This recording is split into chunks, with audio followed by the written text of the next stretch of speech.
Assalamualaikum warahmatullahi wabarakatuh. Perkenalkan, nama saya Cinta Wibowo dengan NIM 126 dari kelas AM5 pagi. Pada kali ini, saya akan menjelaskan mengenai equity report pada perusahaan PT CPIN untuk tahun 2023. Sebelum itu, saya akan menjelaskan sedikit mengenai poin-poin yang akan dijadikan pembahasan pada presentasi kali ini. Selanjutnya, kita masuk ke pembahasan yang pertama mengenai company profile. PT Charon didirikan pada tahun 1972 dan berafiliasi dengan Charon Pokpan Group yang berbasis di Thailand. Lini bisnisnya itu terbagi menjadi tiga, yaitu feed, farm, dan juga food. Untuk struktur pemegang sahamnya sendiri, PT CPIN Group merupakan pemegang saham terbesar. Lalu kedua ada UBS AG Singapore Non-Treaty sebesar 5,95% dan juga public sebesar 38,52%. Sehingga total saham yang beredar pada tahun 2023 adalah 16 miliar 398 juta. Untuk proses bisnisnya sendiri, PT CPIN mencerminkan pendekatan vertikal terintegrasi, yaitu strategi bisnis yang berfokus pada rantai pasokan atau dari hulu ke hilir, dimulai dari R&D-nya untuk menciptakan produk pakan ternak dan bibit unggul yang berkualitas. Nah, dalam 5 tahun terakhir, banyak peristiwa yang menunjukkan tantangan bagi sektor unggas, seperti badai El Nino yang mengakibatkan kenaikan harga jagung, di mana jagung ini merupakan kebutuhan utama dalam pakan ternak. Kenaikan harga jagung ini tentu membuat beban penjualannya membengkak dari yang semestinya. Lalu, pandemi COVID-19 yang terjadi pada tahun 2020 mengakibatkan hampir semua sektor industri itu mengalami penurunan pendapatan, terutama pada sektor horeca atau hotel, restoran, kafe. Perusahaan mengalami penurunan permintaan daging ayam dan juga produk terkait pada pelanggan horeca ini, karena adanya aksi pembatasan sosial selama pandemi berlangsung. Namun di sisi positifnya, pemulihan ekonomi global dan juga peningkatan permintaan ekspor mendukung sektor unggas, seperti adanya permintaan ekspor dari Singapura akibat Malaysia yang membatasi ekspor ayam untuk menjaga pasokan mereka. Tentu ini menguntungkan Indonesia karena Singapura mencari alternatif pasokan yang lebih stabil dan dekat secara geografisnya. Lalu pemerintah juga mengeluarkan kebijakan untuk melakukan program Kalin untuk meredakan pasokan yang berlebih di pasar. Ini tentu menjadi hal positif karena harga ayam dan telur akan menjadi normal kembali. Selanjutnya kita masuk ke perbandingan industri sejenis. Di sini telah ada pesaing-pesaingnya dari CPIN, yaitu JPFA, MAIN, dan juga SIPD. Pertama kita akan membahas dari sisi likuiditasnya, di mana CPIN memiliki rasio lancar dan cepat yang lebih tinggi dibandingkan perusahaan pembandingnya. Ini mengindikasikan bahwa CPIN dapat memenuhi kewajiban jangka pendeknya dan juga dapat mengurangi risiko kebangkrutan. Selanjutnya ada profitabilitas, di mana CPIN memiliki gross profit margin yang lebih rendah, namun operating profit marginnya lebih tinggi, sehingga menunjukkan bahwa meskipun perusahaan menghadapi tekanan pada biaya produksi, namun perusahaan mampu mengelola biaya operasional dan beban lainnya dengan baik. Selanjutnya aktivitas, di mana CPIN memiliki ROA yang jauh lebih tinggi, yang menunjukkan bahwa CPIN lebih efektif dalam menghasilkan laba dari asetnya. CPIN juga memiliki ROE yang lebih tinggi dari pembandingnya, sehingga ini menunjukkan perusahaan itu lebih efektif menghasilkan laba dari modal oleh pemegang sahamnya. Selanjutnya aktivitas, di mana CPIN memiliki perputaran piutang yang lebih tinggi, sehingga menunjukkan bahwa perusahaan lebih efektif dalam mengelola piutang. Namun, perputaran aset yang lebih rendah menunjukkan bahwa CPIN mungkin kurang efisien dalam menggunakan asetnya. Selanjutnya ada solvabilitas, di mana CPIN memiliki rasio hutang terhadap aset dan modal lebih rendah dari pembandingnya, yang menunjukkan bahwa CPIN lebih sedikit bergantung pada utang untuk membiayai aset dan kegiatan operasionalnya. Dan yang terakhir adalah aspek pasar, di mana CPIN memiliki keuntungan per lembar saham dan valuasi harga buku yang lebih tinggi dibandingkan dengan perusahaan pembandingnya. Ini menunjukkan bahwa investor memberikan nilai tinggi terhadap kinerja CPIN. Selanjutnya kita masuk ke pembahasan laba rugi. Yang pertama, ada pertumbuhan pendapatan. Perusahaan selalu mengalami peningkatan penjualan setiap tahunnya. Namun di tahun 2020, penurunan penjualan akibat adanya pandemi COVID-19 yang menyebabkan adanya penurunan permintaan. Namun setelah pandemi berakhir, terlihat bahwa perusahaan kembali menunjukkan peningkatan penjualannya. Selanjutnya, untuk efisiensi biaya, perusahaan berhasil meningkatkan operasional dengan menjaga kenaikan beban lebih rendah dibandingkan kenaikan laba. Hal ini terlihat pada caki samping yang menunjukkan beban operasi ini tidak menyaingi laba bruto. Lalu untuk penurunan laba bersih, di mana laba pada tahun berjalan mengalami penurunan dengan persentase minus 19% pada tahun 2021 sampai 2022, dan juga minus 21% pada tahun 2022 dan 2023. Selanjutnya mengenai pertumbuhan aset. Aset perusahaan mengalami pertumbuhan setiap tahunnya. Ini mengindikasikan bahwa perusahaan itu melakukan ekspansi ataupun investasi. Lalu pertumbuhan liabilitas. Liabilitas perusahaan mengalami pertumbuhan, terutama liabilitas jangka pendek. Ini berarti perusahaan mengandalkan utang jangka pendek untuk membiayai operasinya. Lalu yang terakhir adalah pertumbuhan ekuitas. Ekuitas perusahaan mengalami pertumbuhan yang berarti bahwa memiliki porsi yang lebih besar di perusahaannya. Pertumbuhan ekuitas ini bisa berasal dari laba ditahan ataupun penerbitan saham baru. Selanjutnya kita masuk ke pembahasan likuiditas. Yang pertama itu adalah modal kerja. Modal kerja setiap tahunnya mengalami perubahan, namun kenaikan dan penurunan ini dapat dilacak karena perusahaan mengalami peningkatan penjualan dan juga penurunan pengeluaran operasional ataupun piutang pelanggan lebih cepat lagi. Maka modal kerja mengalami peningkatan seperti yang terjadi pada tahun 2018, 2020 dan juga 2022. Begitupun sebaliknya yang terjadi pada tahun 2019, 2022 dan juga 2023.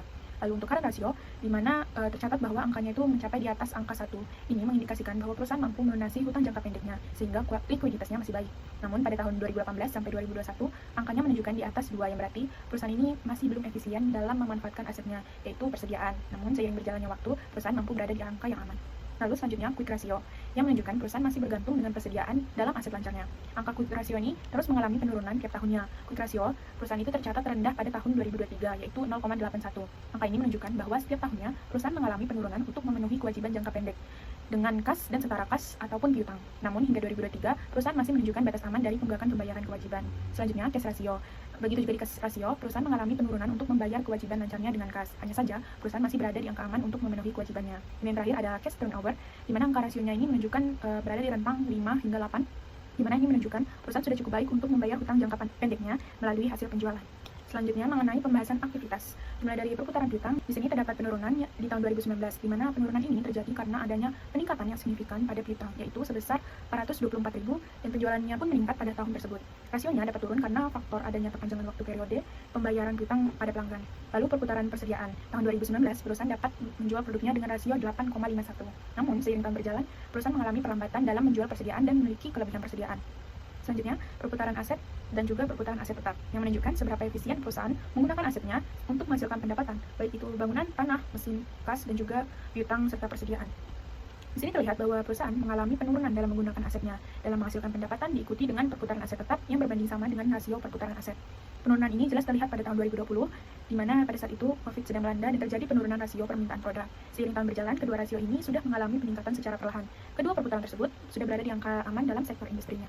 Lalu kita masuk ke pembahasan profitabilitas, di mana gross profit margin yang menunjukkan seberapa efisien perusahaan dalam menghasilkan laba dari penjualannya sebelum memperhitungkan biaya operasional dan beban lainnya. Dapat terlihat ini masih dikatakan baik di sektor industrinya dengan angka berkisar 13% sampai 17%, di mana ini menunjukkan seberapa efisien perusahaan dalam menghasilkan laba dari penjualannya sebelum memperhitungkan biaya operasional dan beban lainnya. Nah, pada tahun 2023, CPN mengalami penurunan disebabkan kenaikan biaya bahan baku yang tidak bisa dihindari. Lalu selanjutnya operating profit margin yang menunjukkan laba yang diperoleh dari perusahaan dari aktivitas operasionalnya sebelum memperhitungkan bunga dan pajak. Pada tahun 2021 sampai 2023, angka ini dilihat terus menurun akibat adanya kenaikan beban penjualan dan beban umum administrasi setiap tahunnya. Lalu net profit margin yang menunjukkan persentase dari pendapatan yang tersisa setelah semua biaya, termasuk biaya operasional, bunga, dan pajak yang telah dikurangi dari total pendapatan. Kembali pada tahun 2021 sampai 2023 mengalami penurunan setelah recovery dari pandemi dan juga kenaikan bahan baku akibat cuaca buruk. Selanjutnya ada ROA dan ROE, di mana ROA ini memberikan gambaran tentang seberapa baik manajemen menggunakan aset yang dimiliki untuk menghasilkan pendapatan. Sedangkan ROE menunjukkan seberapa baik perusahaan itu menggunakan dana yang diinvestasikan oleh pemegang saham untuk menghasilkan keuntungan. ROA dan ROE mengalami penurunan setiap tahunnya, namun sepertinya penurunan ini terjadi di semua industri perusahaan yang sejenis. Di mana sebelumnya saat dibandingkan dengan perusahaan pesaing, ROA dan ROE setiap perusahaan itu mengalami penurunan, tetapi CPIN masih mengungguli dibandingkan 3 emiten lainnya. Selanjutnya kita masuk ke pembahasan solvabilitas dimulai dari debt to asset ratio. Nah, dalam 3 tahun terakhir menunjukkan total aset dari hutang mengalami peningkatan. Namun hal ini masih dikatakan cukup aman di sektornya. Lalu equity multiplier yang mengukur seberapa banyak total aset yang dibiayai oleh para pemegang saham. Hal ini sejalan dengan debt to equity ratio, di mana semakin kecil angkanya semakin sehat pula perusahaannya. Meskipun mengalami kenaikan di 4 tahun terakhir, namun perusahaan bisa dikatakan masih cukup baik dan masih dapat memaksimalkan pengembaliannya. Selanjutnya ada debt to equity ratio, di mana menunjukkan proporsi antara total hutang dan total ekuitas. Ini untuk melihat perusahaan dalam kegiatan operasionalnya lebih banyak memakai hutang atau ekuitas. Lalu interest coverage ratio, di mana rasio ini menunjukkan kemampuan perusahaan untuk membayar beban bunga utang dengan menggunakan laba sebelum bunga dan pajak. Nah, pada tahun 2023, angka ICR ini menunjukkan angka yang genting, karena berarti perusahaan masih mampu untuk menutupi beban bunga, namun memiliki keterbatasan karena pendapatan yang menurun atau hutang yang meningkat. Penurunan ini juga dikatakan cukup drastis jika kita lihat dari tahun-tahun yang sebelumnya. Selanjutnya kita masuk ke pembahasan market value, di mana earning per share yang menunjukkan seberapa banyak laba bersih yang dihasilkan oleh perusahaan untuk setiap lembar saham yang beredar. Pada tahun 2023, EPS mengalami penurunan karena adanya penurunan laba bersih. Walaupun penjualan mengalami peningkatan, beban pokok penjualannya juga mengalami peningkatan, diikuti dengan beban penjualan juga beban umum, sehingga EPS ini mengalami penurunan. Lalu, book value per share. BVS ini mengalami peningkatan setiap tahunnya disebabkan oleh pertumbuhan aset karena pengelolaan aset yang baik dan juga peningkatan laba ditahan. BVS yang naik sering dianggap sebagai sinyal positif bagi investor karena menunjukkan bahwa nilai sebuah perusahaan itu bertambah. Lalu kita masuk ke pembahasan EVA atau Economic Value Added.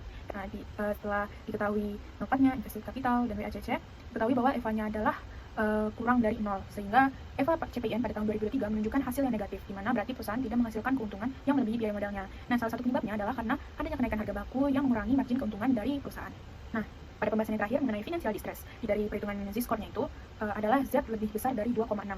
di mana berarti perusahaan berada dalam zona aman dan risiko kebangkrutannya ini sangat rendah. Perusahaan CPIN diperkirakan mampu memenuhi kewajiban jangka pendek maupun jangka panjangnya. Kegiatan operasi juga berjalan dengan baik dan menghasilkan profit yang cukup untuk menutupi beban keuangan, serta perusahaan memiliki daya tarik yang lebih besar bagi investor maupun kreditur karena dianggap minim risiko. Nah, dari pembahasan mengenai kinerja dari keuangan CPIN, saya sendiri merekomendasikan untuk hold saham ini. Karena selain keuangan perusahaan yang cukup sehat, ada beberapa alasan lainnya untuk hold saham ini. Yang pertama adalah prediksi penurunan harga jagung yang membuat beban bahan baku produksi akan menurun. Surplus jagung diperkirakan akan mencapai 2 miliar bushel yang menyebabkan harga jatuh ke level terendah. Lalu yang kedua ada prediksi program cooling dari pemerintah yang akan dilaksanakan. Karena pada akhir 2023, Indonesia mengalami surplus daging ayam dengan perkiraan produksi mencapai 3,73 juta ton. Sedangkan kebutuhan nasional hanya sekitar 3,51 juta ton. Ini berarti ada kelebihan produksi sekitar 375 ribu ton Dan kondisi ini akan mendorong pemerintah untuk melakukan kebijakan culling atau meningkatkan ekspor agar tidak oversupply di pasaran. Lalu yang ketiga ada lonjakan permintaan pada saat Ramadan dan Lebaran. Nah, sebaiknya jika ingin buy bisa sebelum kuartal 2 atau sebelum Ramadan. Dari analisis ini, diketahui bahwa perusahaan mengalami peningkatan pendapatan bersih, namun laba bersihnya mengalami penurunan dibanding tahun sebelumnya. Penurunan tersebut dikarenakan adanya peningkatan beban pokok penjualan. Investor disarankan untuk memantau perkembangan harga bahan baku dan strategi perusahaan untuk mengelola biaya produksinya agar tahu apakah perusahaan ini masih layak untuk di-hold dalam beberapa tahun ke depan. Sedangkan untuk manajemen dan pemangku kepentingan lainnya harus fokus pada pengendalian biaya bahan baku yang merupakan komponen signifikan dalam biaya pokok perusahaan. Nah, cukup sekian penjelasan dari saya. Apabila ada salah, mohon dimaafkan. Wassalamualaikum warahmatullahi wabarakatuh.